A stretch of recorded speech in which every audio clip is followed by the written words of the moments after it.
नेमकं इथं काय घडलं की हे इतके जण उभे राहिले आणि हे तिघ जण कोण आहे की ते आपल्या संग संग गाडी घ्यायले. चला तर सांगतो. आम्ही चाललो होतो रमाबाई जयंतीसाठी डीजे बुक करा. ह्या 2 गाड्या आणि आम्ही एक गाडीत सगळ्या तिन्ही गाड्यावर तिघ होते. आम्ही चाललो होतो. तुम्हाला तर माहितीच आहे गावाकडे रस्ते. तेवढ्यातच आम्ही पोहोचलो हायवेवर. हायवेनं आमची गाडी होती पुढं, त्याच्या गाड्या होत्या माग. असंच करून आम्ही पोहोचलो डीजे जवळ.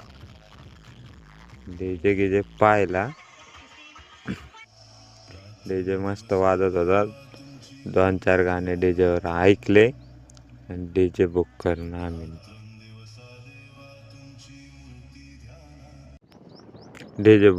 आम्ही निघालो घराकडे. चला बाय बाय.